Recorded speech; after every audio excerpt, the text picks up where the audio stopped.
press and media, faculty members, my dear student friends, good morning all. Really it is indeed great pleasure to have honorable dignitaries for conducting this job mela, and of course to select our institute for conducting this job mela. So if you can see, approximately 31 companies of different nature, they have come here and planning to recruit as many number as possible. Job mailer. Definitely in the future, whenever support for whatever the benefits that the rural youth can get, say reasonably good put, and soon we are going for the tenders. In that process also madam helped us a lot.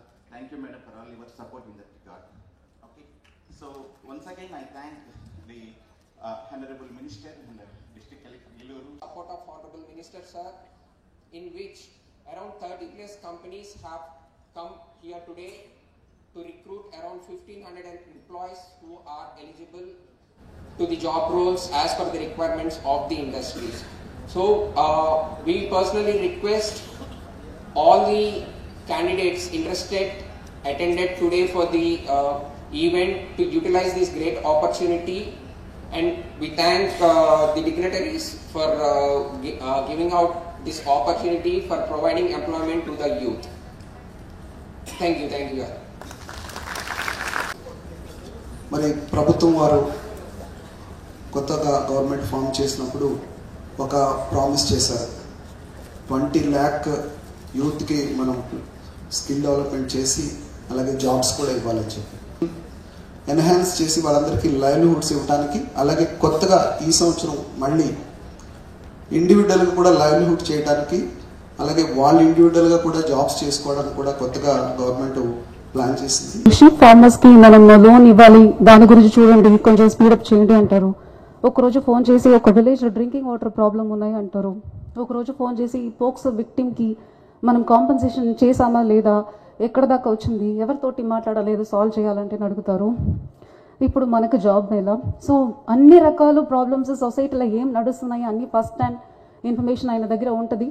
దానికి ఏమేం చేయాలో ఈ will not delay, next meeting అప్పుడు చెప్తాము లేకుండా అప్పుడప్పటికి phone చేసేసి ఆ follow up చేసుకొని దానికి ఒక పాజిటివ్ ఎండ్ సొల్యూషన్ తీసుకోవడానికి కూడా చాలా ప్రయత్నం చేస్తారు.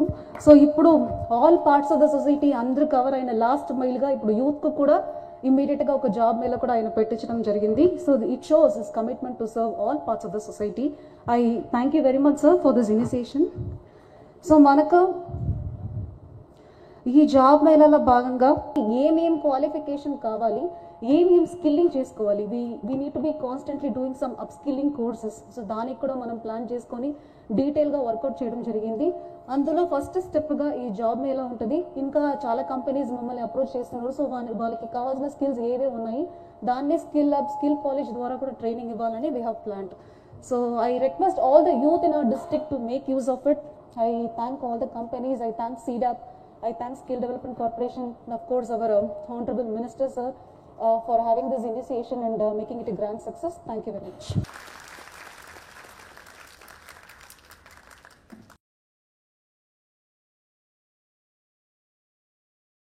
అందరికీ నమస్కారం. ఈ మెగా జాబ్ మేళాకి ముఖ్య అతిథిగా విచ్చేసిన మన జిల్లా కలెక్టర్ గారికి,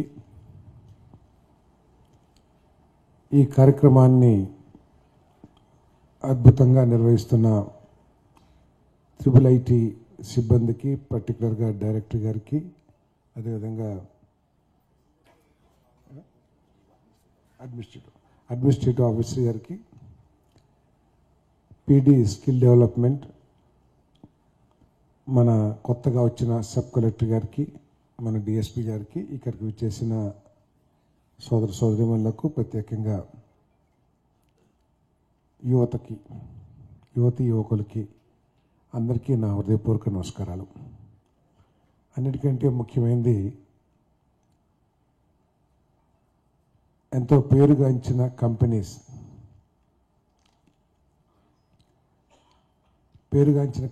అందరూ కూడా నూజివీడు ఒక దూర ప్రాంతం, మారుమూల ప్రాంతం అనలేను కానీ దూర ప్రాంతం, ఏదో విజయవాడ, విశాఖపట్నం, రాజమండ్రి అటువంటి సెంటర్స్కి అయితే ఎవరైనా త్వరగా రావటానికి ఉత్సాహం చూపిస్తారు.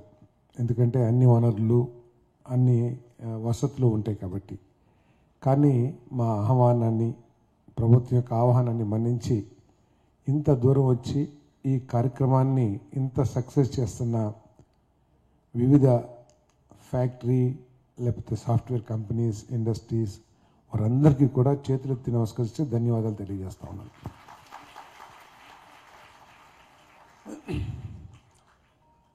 అందరూ కూడా చెప్పారు, అందరూ రిక్వైర్మెంట్ ఏంటనేది. మనం ఒకటి గమనించాలి, ప్రభుత్వం అంటే ప్రజల ఆకాంక్షల్ని తీర్చేదే ప్రభుత్వం.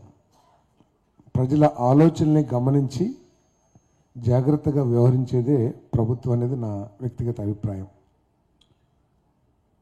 గత ప్రభుత్వం దాదాపు 2,70,000 కోట్ల రూపాయలు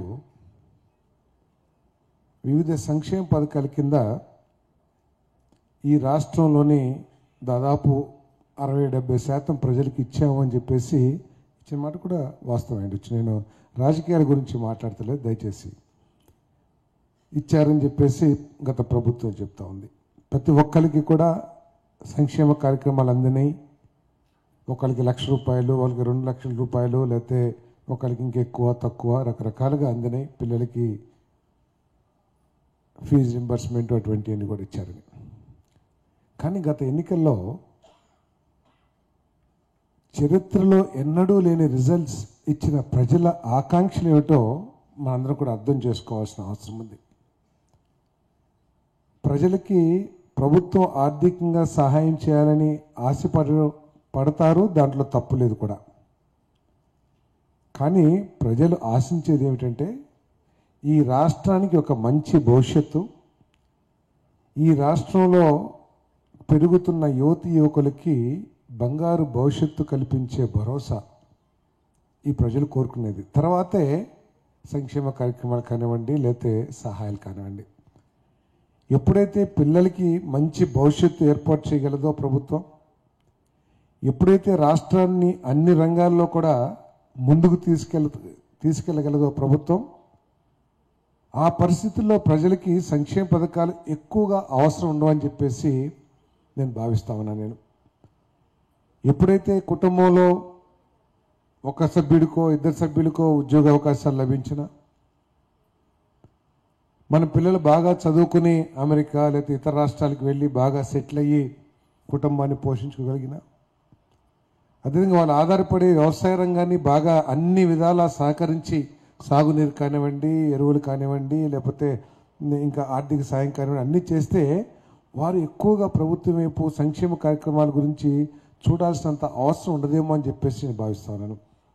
అదే మొన్న ఎన్నికల్లో ప్రజలు ఇచ్చిన తీర్పు అని చెప్పేసి కూడా భావిస్తా ఉన్నాను. నేను వారి తీర్పును గౌరవిస్తూ, ప్రజల ఆకాంక్షల్ని గౌరవిస్తూ, మన ప్రీతమ ముఖ్యమంత్రి చంద్రబాబు నాయుడు గారు ఈ రాష్ట్ర అభివృద్ధి కోసం, ఈ రాష్ట్రంలో ఉన్న యువతి యువకుల భవిష్యత్తు కోసం బంగారు బాట వేయాలని అహర్నిశలు కష్టపడుతున్నారని చెప్పేసి మీ అందరికీ సెవెనింగ్గా మనం చేస్తామని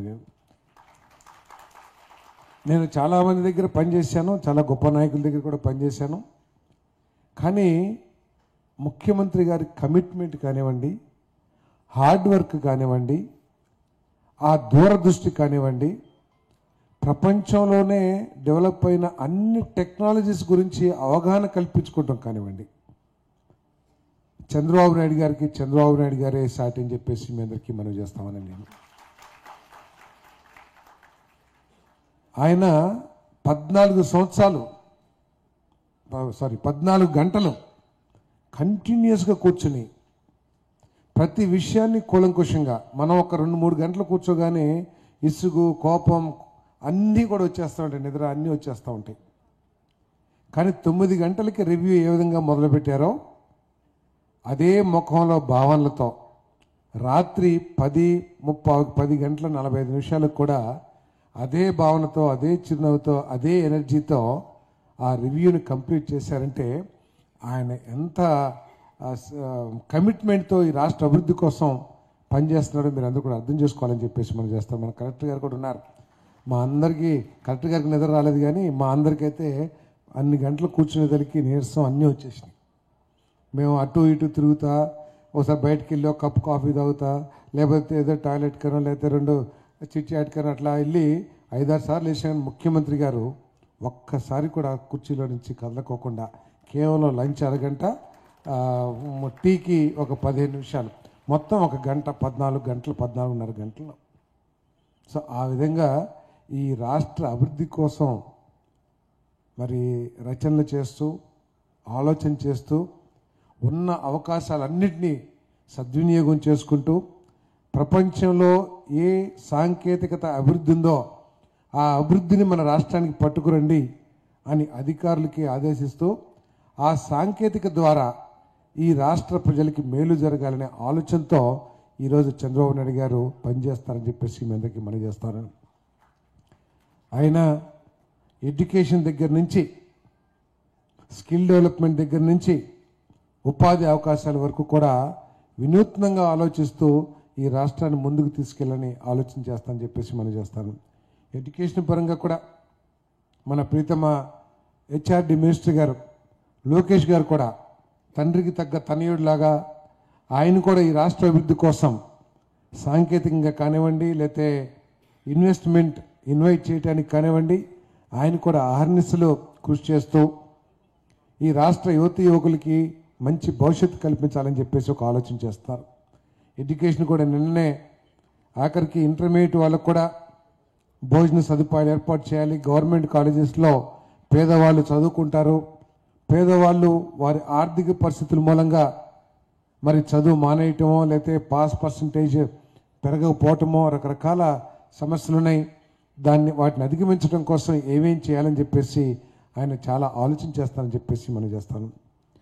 ఏదైతే ప్రైవేట్ కాలేజెస్లో నారాయణ, చైతన్య లేకపోతే భాష్యం వాళ్ళు ఏ విధంగా అయితే 10th క్లాస్ నుంచే భవిష్యత్ కాంపిటేటివ్ ఎగ్జామ్స్ గురించి ఏ విధంగా మెటీరియల్స్ ఇచ్చి, కోచింగ్ ఇచ్చి, రకరకాలుగా ఏ విధంగా వాళ్ళ స్టూడెంట్స్ని తీర్చిదిద్దుతారో వాళ్ళకి ధీటుగా మన గవర్నమెంట్ స్కూల్స్, మన రెసిడెన్షియల్ స్కూల్స్, ఈ BC schools, SC schools, social welfare schools, ఈ స్టూడెంట్స్ కూడా వాళ్ళకి ధీటుగా తయారవ్వాలి కాంపిటేటివ్ ఎగ్జామ్స్కి అని చెప్పేసి మరి ఈ సంవత్సరం నుంచి వచ్చే అకాడమిక్ ఇయర్ నుంచి వాళ్ళకి కావాల్సిన మెటీరియల్ అంతా కూడా, కాంపిటేటివ్ ఎగ్జామ్స్కి కావాల్సిన మెటీరియల్ అంతా కూడా ఫిజిక్స్ కానివ్వండి, సైన్స్ కానివ్వండి, మ్యాథ్స్ కానివ్వండి వాటికి, అదేవిధంగా స్పెషల్ టీచింగ్ ఫ్యాకల్టీని పెట్టి వాళ్ళందరికీ కూడా కోచింగ్ ఇచ్చే కార్యక్రమం కానివ్వండి. అంటే నారాయణ ప్రైవేట్ కాన్వెంట్ కాలేజెస్లో, కార్పొరేట్ స్కూల్స్లో ఏ విధంగా అయితే చేస్తారో ఆ విధంగా మన పేద విద్యార్థులకు కూడా, ఎందుకంటే గవర్నమెంట్ స్కూల్స్లో ఎక్కువగా పేద విద్యార్థులు చదువుకుంటూ ఉంటారు. సో వాళ్ళందరికీ కూడా ఆ వసతులు గవర్నమెంట్ ఖర్చుతో చేయాలని చెప్పేసి మరొక పెద్ద యజ్ఞం చేస్తున్నారు లోకేష్ గారు అని చెప్పేసి మీ అందరికీ మనం చేస్తాను. ఎన్ని కోట్లు ఖర్చు అయినా పర్లేదు, మన పిల్లలకి మంచి విజ్ఞానం కల్పించాలని చెప్పేసి చంద్రబాబు నాయుడు గారు కూడా చెప్తున్నారు. మన విద్యలో మార్పు ఉండాలి. ఇదేదో మోసా విద్య కాకుండా చిన్నప్పటి నుంచి కూడా అంగన్వాడీ స్కూల్ దగ్గర నుంచి, అంగన్వాడీ స్కూల్కి, తర్వాత ప్రైమరీ స్కూల్కి, హై స్కూల్కి, ఇంటర్మీడియట్కి ఇంటిగ్రేట్ చేసుకుంటూ చిన్నప్పటి నుంచే మనం, ఎందుకంటే మనం చూస్తూ ఉంటాం లక్షాధికారులు, కోటీశ్వరులు పిల్లలు చిన్నప్పటి నుంచే రకరకాలుగా వైజ్ఞానికంగా అభివృద్ధి చెందడానికి చిన్న చిన్న మాటలతో, చిన్న చిన్న టెక్నిక్స్తో వాళ్ళు ఏ విధంగా భవిష్యత్తుకు తయారు చేస్తారో మనందరం చూసాం. అటువంటి విద్యను ఇవ్వాలని మన లోకేష్ గారు ప్రయత్నం చేస్తున్న విషయం కూడా మీ దృష్టికి తీసుకొస్తా ఉన్నాం. అదేవిధంగా ప్రత్యేకంగా చంద్రబాబు నాయుడు గారు ఈ రాష్ట్రంలో స్కిల్స్ డెవలప్ చేయాలి. అందరం మనం చదువుకుంటాం, IIIT తెలియదు, కానీ మనం ఇంజనీరింగ్ చదివినా, ఇంటర్మీడియట్ చదివినా, గ్రాడ్యుయేట్ చదివినా అవేవి కూడా ఇండస్ట్రియలిస్టుల రిక్వైర్మెంట్కి కానివ్వండి, ఉపాధి కల్పించే సంస్థల అవసరాలకు తగ్గట్టు మన చదువులు లేవనేది ఒక అభిప్రాయం ఉంది ప్రజల్లో. కారణం ఏంటంటే మనం ఇంజనీరింగ్ చదువుతాం, ఏదో మన దగ్గర ఉన్న ల్యాబ్స్ లేకపోతే వర్క్షాప్స్ అవి చేసుకుని బయటకు వెళ్తాం. ఇవన్నీ కూడా ఈ ఫ్యాకల్టీ కానీ లేకపోతే ఈ కరికులం కానీ ఎప్పుడో డిజైన్ చేసి పడింది, అప్పుడప్పుడు డెవలప్ అవుతుండొచ్చు. కానీ ప్రజెంట్ ఇండస్ట్రీకి, ప్రజెంట్ సాఫ్ట్వేర్ కంపెనీస్కి తగిన విధంగా స్కిల్స్ మన విద్యార్థుల దగ్గర లేవనేది కొంత అభిప్రాయం ఉంది. దానికోసమని ముఖ్యమంత్రి గారు ప్రత్యేకంగా ఈ స్కిల్ డెవలప్మెంట్ చేయాలని చెప్పేసి చాలా కృషి చేస్తానని చెప్పేసి మనం చేస్తాను. స్కిల్ సెన్సెస్ ఏ విధంగా అయితే జనాభా ఇన్ని సంవత్సరాల సెన్సస్ అంటే మనకు గుర్తుకొచ్చేది ఏంటంటే కేవలం ఎంతమంది మగవాళ్ళు ఉన్నారు, ఎంతమంది ఆడవాళ్ళు ఉన్నారు, లేకపోతే ఎంతమంది యానిమల్స్ ఉన్నాయి, ఎన్ని యానిమల్స్ ఉన్నాయి, ఈ విధంగా సెన్సస్ తీసుకునేవాళ్ళం. ఇది ప్రభుత్వ బడ్జెట్ని ఎలకేషన్ చేయడం కోసం. కానీ ఈరోజు మొట్టమొదటిగా దేశంలో ఎక్కడ లేని విధంగా స్కిల్ సెన్సెస్, ఏ ఇంట్లో ఎవరికి ఎటువంటి స్కిల్స్ ఉన్నాయి, దాని ద్వారా ఎటువంటి అభివృద్ధి కార్యక్రమాలు, ఎటువంటి ఇండస్ట్రీస్ని ఆ ప్రాంతానికి తీసుకురావచ్చు. ఒకవేళ స్కిల్స్ లేకపోతే మనం ఎటువంటి స్కిల్స్ని వారికి నేర్పించాలి. స్కిల్ హబ్ ప్రతి నియోజకవర్గానికి కూడా ఒక స్కిల్ కాలేజ్, స్కిల్ హబ్ ఒకటి పెట్టాలి.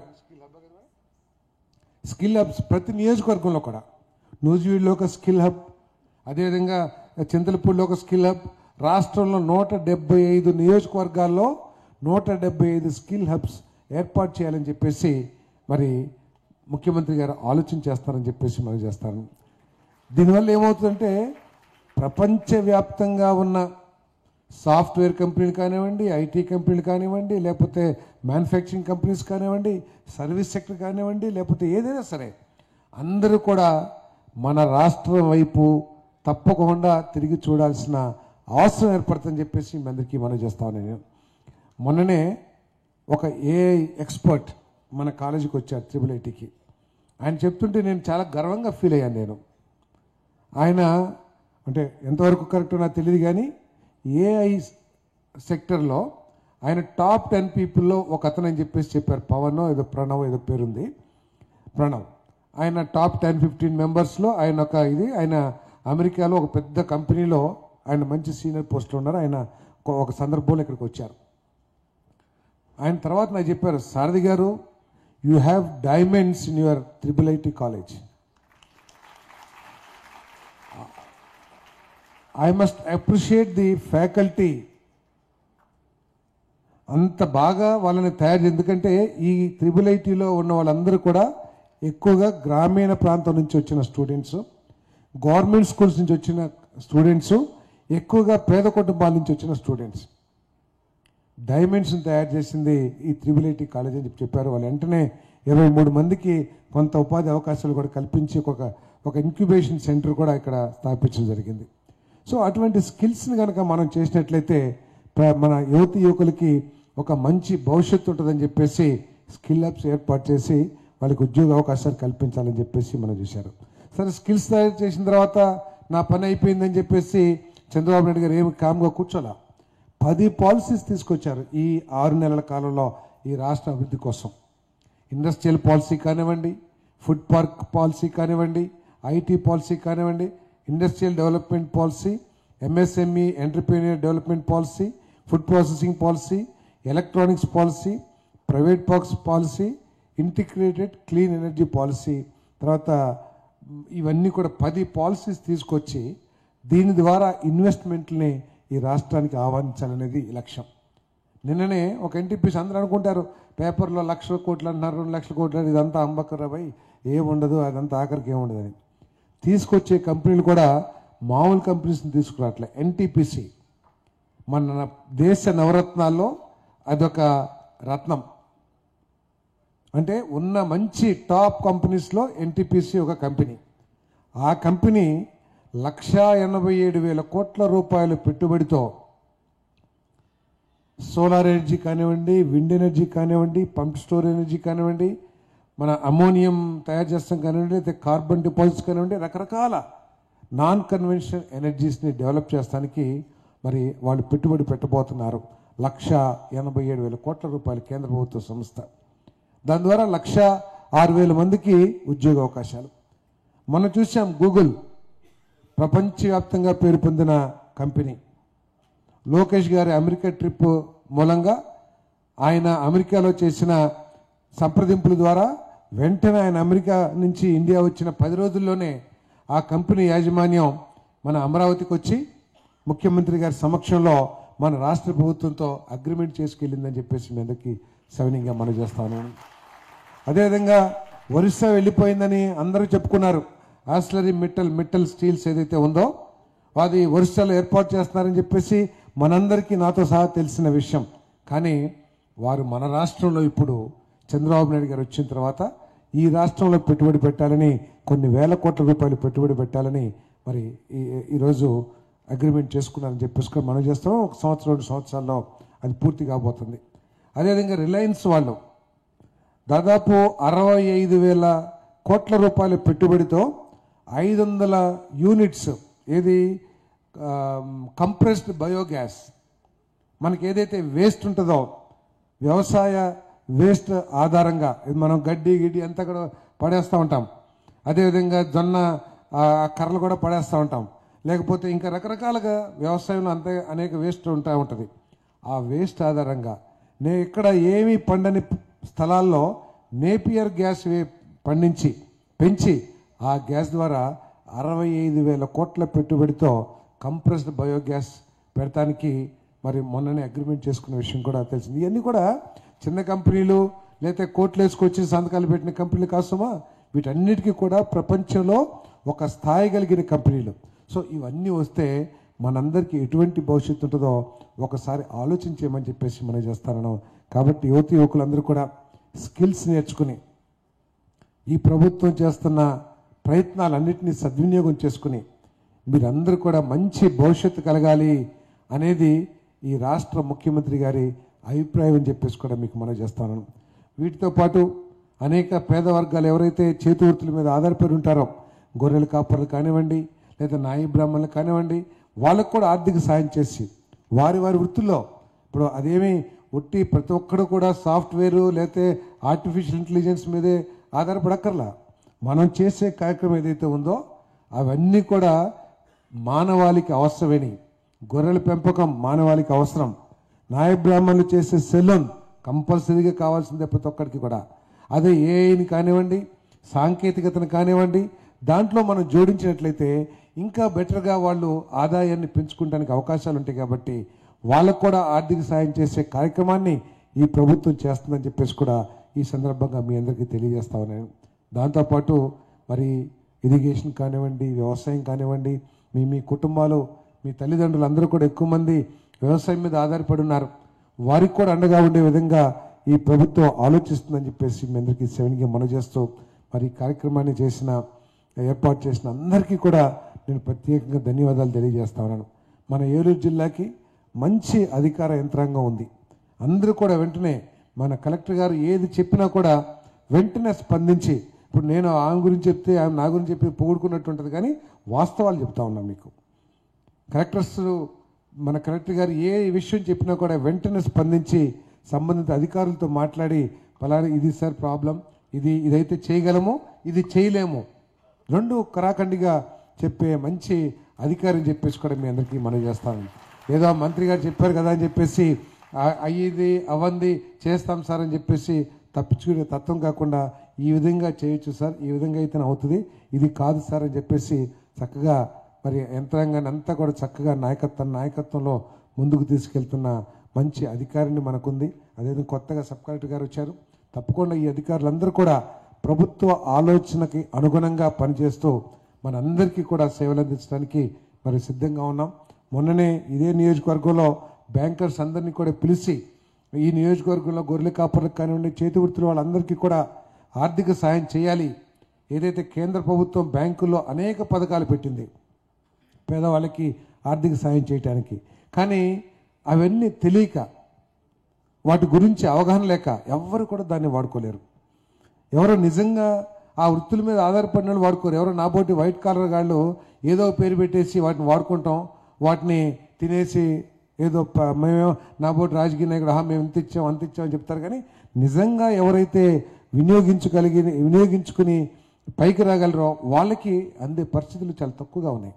బ్యాంకులు కూడా దురదృష్టం ఏంటంటే వాళ్ళు ఏదో ఆ పథకాలని ప్రభుత్వం డిజైన్ చేసిన పథకాలని మొక్కుబడిగా చేస్తున్నాయి తప్పితే బాధ్యతగా చేయట్లేదు అనేది ప్రజల్లో ఒక అభిప్రాయం కూడా ఉందని చెప్పేసి మనం చేస్తాను. బ్యాంకర్స్ నేను రిక్వెస్ట్ చేస్తా ఉన్నాను, పేదవాళ్ళకి సాయం చేయండి. మీ బ్యాంకులకి ఎగ్గొట్టిన వాళ్ళు ఎవరైనా ఉన్నారంటే వాళ్ళు పెద్ద పెద్ద పారిశ్రామికవేత్తలు ఎగ్గొట్టారు, కానీ ఈ పేదవాళ్ళు ఎగ్గొట్టింది లేకపోతే ఎక్కడ కూడా అటువంటిది ఉండదు. వాళ్ళు బాధ్యతతో తిరిగి కట్టేవాళ్ళు. కాబట్టి మీరు కొంచెం బ్యాంకర్స్ అందరూ కూడా మరి ముందుకు రావాలి ఇటువంటి సాయం చేస్తానికి. మనం ఒక మీటింగ్ పెట్టుకున్నాం మొన్ననే. దాదాపు 500-600 అప్లికేషన్స్ వచ్చినాయి. మరి ఒక ఏజెన్సీని పెట్టించి దాదాపు 125 అప్లికేషన్స్కి ఎలిజిబిలిటీ అవన్నీ ఉన్నాయి. ఎందుకు పెట్టామంటే బ్యాంక్ వెళ్ళంగానే సిబిల్ అంటారు. మరి గొర్రెలు కాసిన వాడికి సిబిల్ అంటే ఏం తెలుసు? ఇక ఆ సిబిల్ అనగానే భయపడి ఇంకో బ్యాంక్ మొహం కూడా చూడ్డు అతను. అందుకని ఒక ఏజెన్సీని పెట్టి వాళ్ళ గత ఫైనాన్షియల్ ట్రాన్సాక్షన్స్ వాళ్ళ బ్యాంక్ అకౌంట్స్ని తీసుకుని సిబిల్ రేట్లు ఇవన్నీ కూడా చూసి వాళ్ళకి లోన్లు ఇచ్చడానికి నేను కూడా ఇక్కడ నియోజకవర్గంలో ప్రయత్నం చేస్తానని చెప్పేసి మనం చేస్తాను. సరే, అభివృద్ధి కార్యక్రమాలు అవన్నీ కూడా చాలా జరుగుతున్నాయి. ఈ మెగా జాబ్ మేళాను ఉపయోగించుకొని మంచి అవకాశాలు పొంది జీవితంలో పైకి వచ్చి మీ కుటుంబాలందరినీ కూడా సంతోషంగా ముందుకు తీసుకెళ్లాలని కోరుకుంటూ, దీంట్లో రాని వాళ్ళు ఎవరు కూడా నిరుత్సాహపడక్కర్లేదు. తప్పుకోకుండా అవసరాలు చాలా ఉన్నాయి. మన రాష్ట్రానికి చాలా పరిశ్రమలు రాబోతూ ఉన్నాయి. అందరికీ అవకాశాలు లభిస్తాయి. ఏదైనా స్కిల్స్ తక్కువ ఉంటే మీ స్కిల్స్ని డెవలప్ చేయడానికి ప్రభుత్వం ఎప్పుడు కూడా ముందుంటుందని చెప్పేసి మీకు మనవి చేస్తూ, మరి మరొక్కసారి ఆ ఇండస్ట్రీస్ అందరికీ కూడా ఎవరెవరైతే వచ్చి ఈరోజు ఉద్యోగ అవకాశాలు కల్పిస్తారో వారందరికీ మరొక్కసారి ధన్యవాదాలు తెలుపుతూ ఈ కార్యక్రమాన్ని ఏర్పాటు చేసిన అందరికీ ధన్యవాదాలు తెలియజేస్తూ సెలవు తీసుకుంటాం. Now I'd like to invite our